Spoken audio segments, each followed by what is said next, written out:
Okay, it's finally started. People are starting to understand this is true.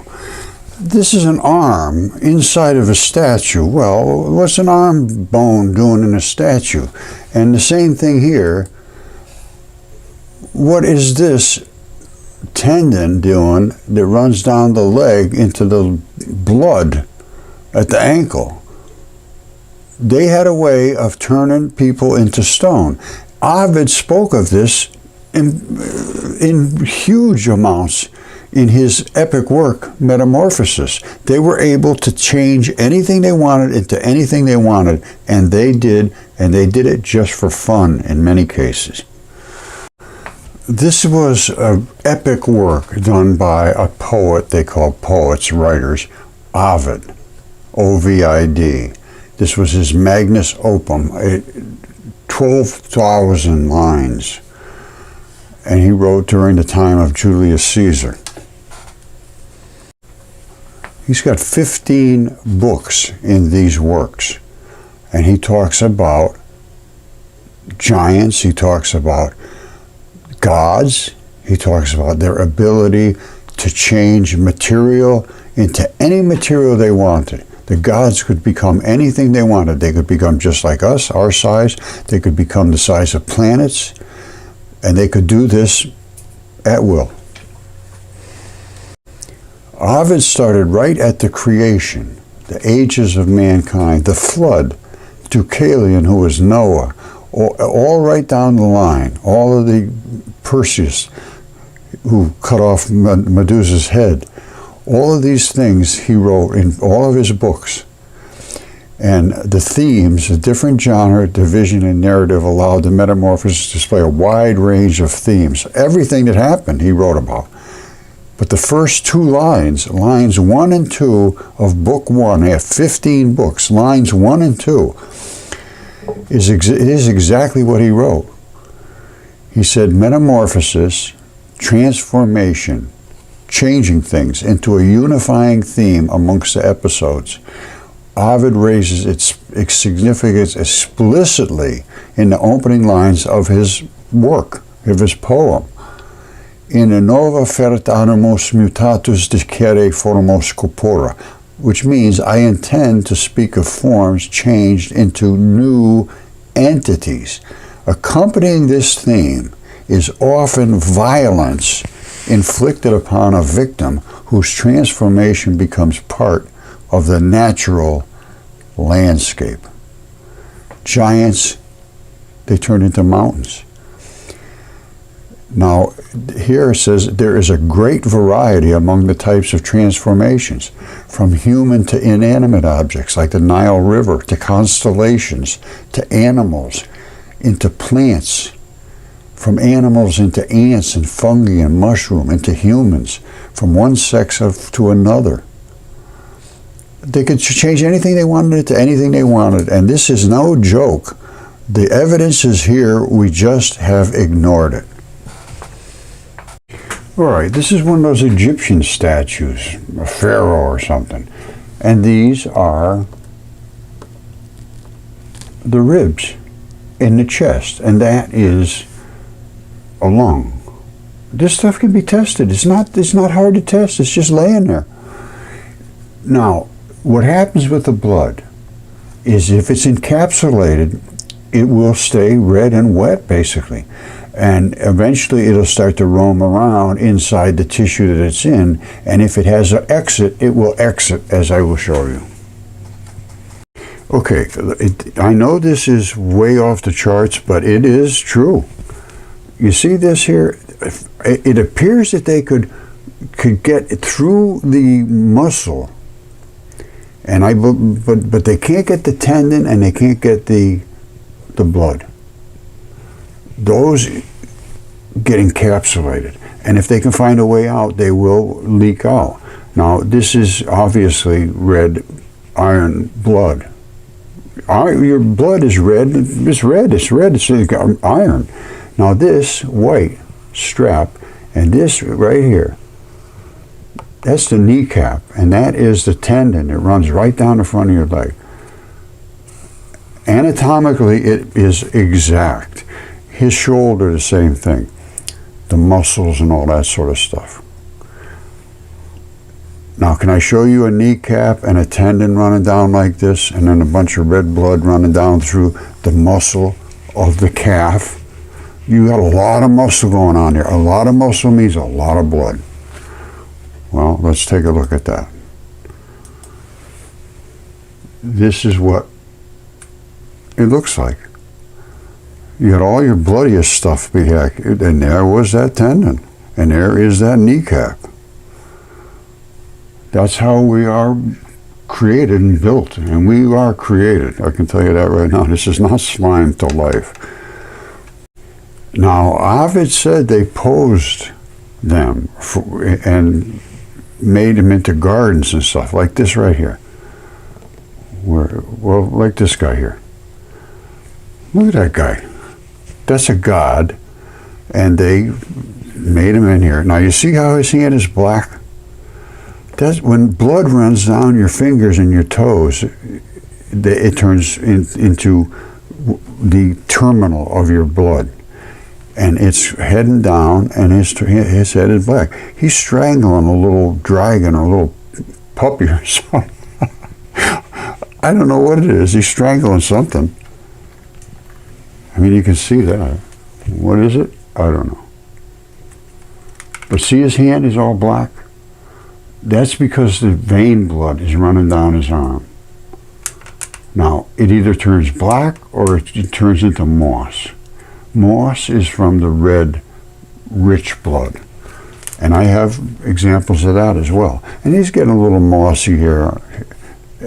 But you see how his hair and everything is all, fabric and everything is snap. Now, do we have any other cases of this? Well, I show you this guy. Look at this. This moss is there strictly because there's blood there. That moss is the kind of moss that grows on blood. Now, what this god or goddess, it looks like a goddess to me. It has breasts a little bit, and it's all.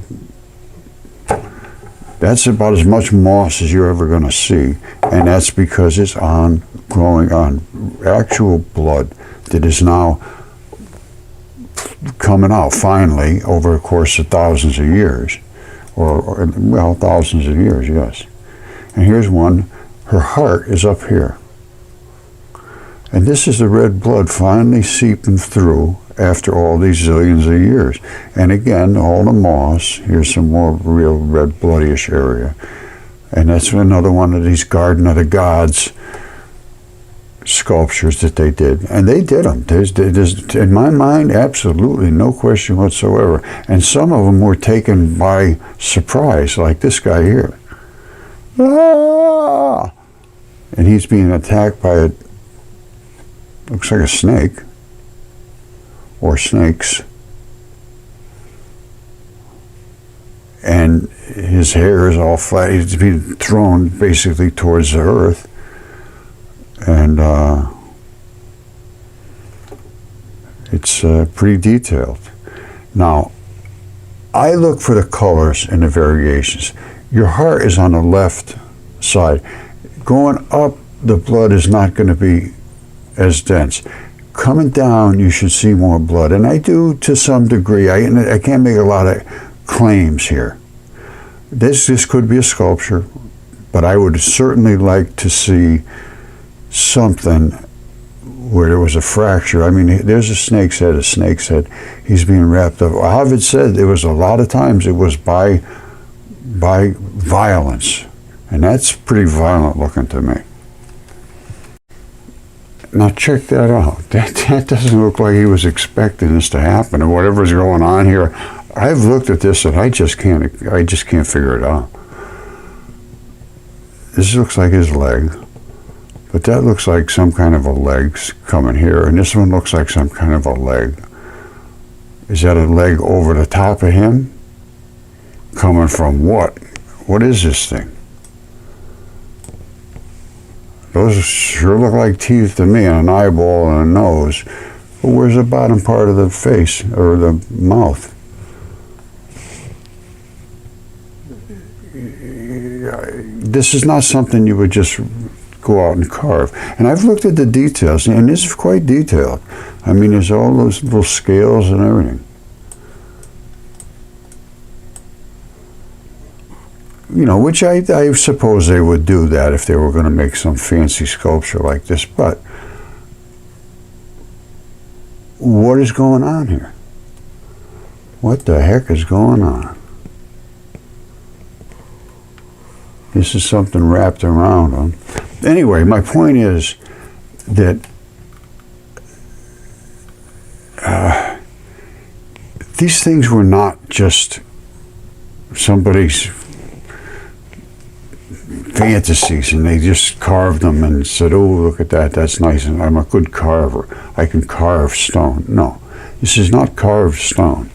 This is petrified creatures. I mean, look at this. This looks like could have been one of the fallen angels. You see how his eyes are black? That's because the vein blood is allowed to show up there. I can't give you an explanation of all the details, but I can tell you what. You can see out through this feathers. It looks like to me. Now he's got two women here, which they look like they're lusting after him, and he is lusting after them, and you know, she's pulling his head down, and you've got the black blood running here, and the eyes are black, all down in here. The black is able to get through. There's some chemistry there that I've got to try to understand, because why didn't the red blood come out and make moss? Which is, it's typical. What happens is the red blood is mobile and the black blood is not. Could it be that because these could it be something to do with it's a curse type thing? The black, your life is not in your blood? I don't know. But I do know I see that black, and I think to myself, why is the black coming out of there?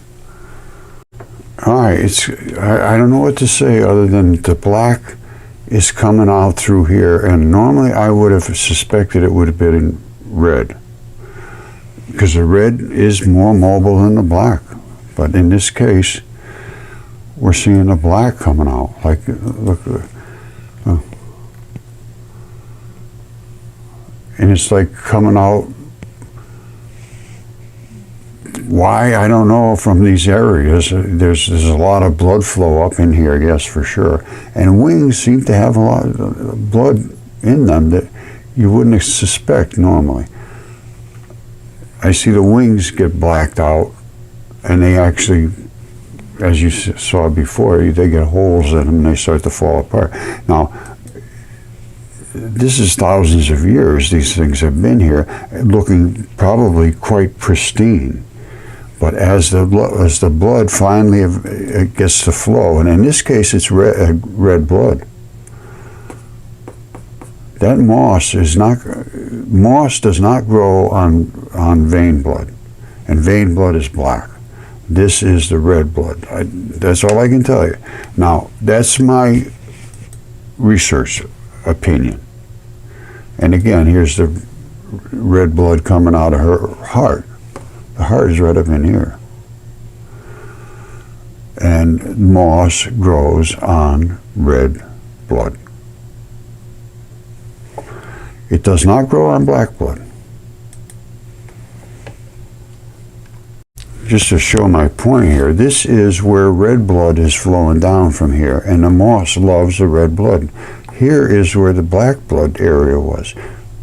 And they separated. This is biological, believe it or not, and this is moss, and this is not moss. So we have red blood, and we have other areas that only the black blood can get out. And that's rare. To me, it's rare, but not in these statues. Okay, what I see here, I believe, is another one of these set up statues, but they were set up as a giant human being strangling a dragon. Just like the other one, where that big, really heavy-duty giant was laying there. He was, in his hand, his hair turned black. He was strangling a dragon. Now, you see these areas here? That, I believe, is the runoff from a crack in however they sealed these bodies. And then that's where things start to grow and colors start to change. Now, his face is made with kaolin clays, which is your facial skin and flesh is different than the rest of your body, and it's there seems to be some runoff of it, and all I can say is strangling the little dragon here is so similar to what we saw with this big guy strangling the dragon wherever he went to. I lost the big guy. Hold on. I've shown this stuff a few times, and this one here in particular, I believe this is from a creature. I can actually see the tendons running out from his arms. I believe where these cracks are, that's actually blood-ish fluids coming out of there, and things will start to grow on there. And a lot of this is growth, like mossy sort of stuff, but it's, petrified. And he's strangling a dragon, just like the big guy laying there was strangling a dragon too, or whatever he was strangling. I don't know what it is, something here. And his hands turned black because of the flow of the blood down into that area. And this was found in Russia recently. Now, and the fabric wouldn't petrify like that, and you wouldn't have these little things. Well, maybe yes. I can't say no. I would have to examine this very closely. There wasn't much about it that I could find. And you have to be able to see these things and examine them. But I do the chemistry part, and I understand when I see the different colors of blood. And it appears they could not protect from the blood. The blood stays, and it runs right out of the rocks. If the rock can be secured and solidly encased, the blood inside will stay just like it was today. And that could be 1,000 years from now. I've had many, many of them. This is the best I've seen. A friend of mine, Phil Harris, unfortunately Phil passed away, but I made him a bet. I said, in 15 minutes you go out and find a mud fossil, if you look. And he went down by the creek, and he saw that little red spot, and he banged it with a hammer there, and it opened straight up. Exactly, that's what hearts do. It had been sealed for I don't know how many years. But this here is the outside muscle part that makes the heart pump. You have the red, you have the black, and you have yellow, and that's what's in blood and hearts. And this is the bucket section down here. Up above is all the plumbing. And here's the other side, here's the plumbing. These rocks are not, you can't get blood out of a rock. That's the most hilarious thing I've ever heard. It's ridiculous. There's plenty of blood in rocks and in statues. All right, I just ran into this. This is unbelievable. This bubbly looking stuff is what they call botryoidal chalcedony.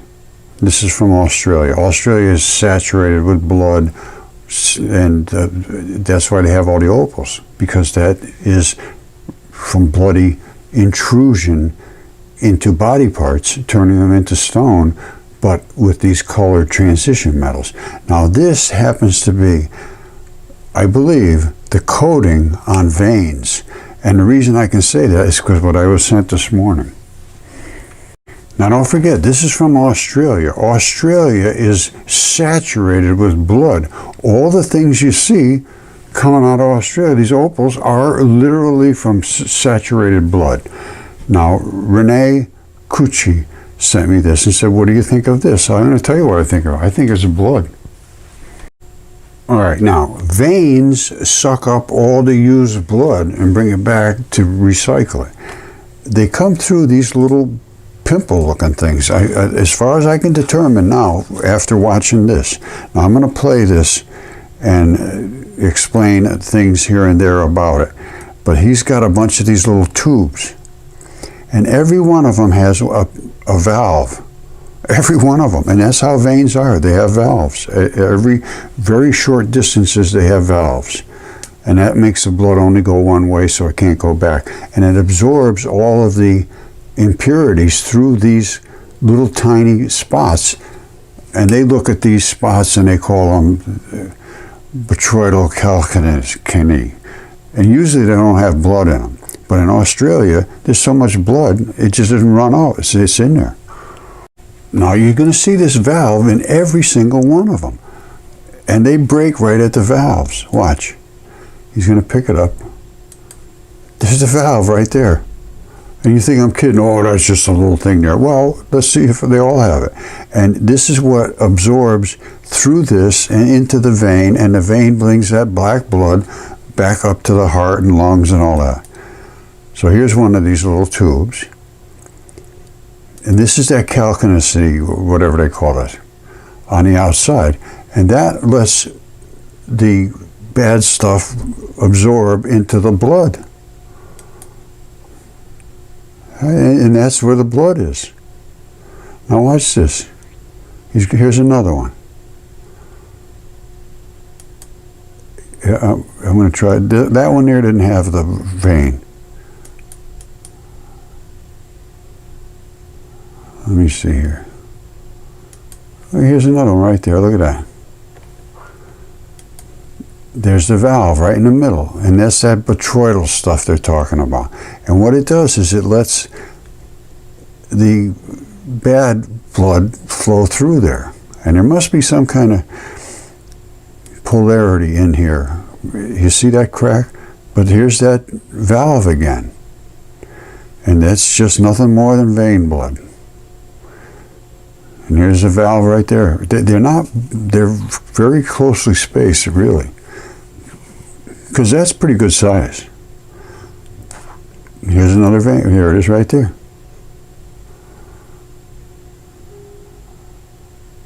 All right, and on the other side, it'll have the same thing. Now, he didn't cut these. That's just fractured, and that's because of these valves. That's where they are. Where the valves are is where they break, and that's the calcalciny that they're talking about. Here's a valve right here. And there's the valve right over in here. So the blood can, and here's the one here. The blood can only go one direction. It can't go back. And this is what interests me, is that space in between that calcanicity, or whatever they call it, and the blood. See it right there? There's a space there. Isn't that something? All right, it's pretty simple. The blood goes back to the heart and lungs. So you have different types of veins. You have the deep veins, you have the, whatever that is, the saphenous vein, and you have these little superficial veins. But wherever the vein goes, it can only go in one direction. It cannot go backwards. What this guy was showing was these little pinches here, little blocks. And in Australia, there's so much blood in Australia that it's just, they had nowhere to go. There was just too much. That's the problem. Australia is so saturated with blood. That's where the opals come from, and of excellent quality and extreme colors, because blood is made of transition metals and then fluids. Primarily, it's all transition metals, except for the fluids. All right, I want you to look at this. You see these little bundles I'm going to show you up real close. I claim this is the marrow of the bone. This is the outside, calcium part of the bone. And this arm has broken off. A little fracture has come down here and the arm has broken off. Now, we can see that from here to here appears to be pretty solid. How did they solidify these things? I have no idea. But I'm going to show you what. Anatomically, this is exactly 100% what you expect to see. You see, don't forget these little circles with the bundles. I'll show you closer. All right, I'm going to just leave that for a whole nother discussion. So I guess I'm going to close it up at this. But you've seen what the muscle can do. You've seen everything else. There's nothing here that is hard to understand, and especially if you could get up here with a microscope and do a little chemical analysis. It's just, you could prove this in a matter of minutes. All right, I think I can make a case for the fact that this is muscle under here. Let's look at this, because somebody might say, oh, they just put a metal shaft in there and now it's changing for some reason. That's a bone, my friends. All right, just look at all these little holes in there. They're bundles that are coming this way, and they're ripped out. All right, I think I figured out what's causing the black blood. And the black blood is trapped because of the valves. The red blood has already run out and turned into, in this case, moss. But in most cases, it would have probably flowed and gotten out of the way, or, in other words, the red blood can exit. The black blood cannot, because it's trapped in these valves. Now, showed this right here, these little bundles surrounding the bone. All right, well, those little bundles are these. All right, there. That's what muscle is when it comes out of the bone, and it attaches one bone to another. They pull back and forth. Now, I've shown, and this just shows you these are the type of skeletal muscle, and that's what we're talking about there. They're in bundles, and there's different types of muscle, as you can see. Now, I think I've shown all these things, and let me just show you about this one layer that wraps around the veins. Veins are different than arteries. Arteries just flow down and they just have all kinds of holes in them and they flow out. Well, veins absorb. They absorb in these little blocks, and then they move it down and down and down. But it can't come back. Once it gets in there, it's got to go back to the heart. Heart and lungs, and clean it all up and all that stuff. So that's the difference between veins and arteries. Arteries can clear right out. And they do. They just run right out. The black is stuck. Now, for some reason, at some point, it finally deteriorates. And it leaves through an area. There must be a very good source of, a hole there. Now, there's also some deteriorating out of these wings. I don't think this was carved, not in my estimation. That right there is how veins work, and that's where the black blood is. And they're sealed by these little valves. And they have to go that direction. And we're seeing them in chunks. And there was well, let me show you. Okay, so I claim, yes, that is a bone. And it could be tested. And I'm going to tell you something right now. This is where the marrow is, where the blood is established in the body. And the life is in the blood. That was said in the ancient texts, and I'm going to tell you right now, they could control all the other bodily tissues, it appears, but they cannot control the blood.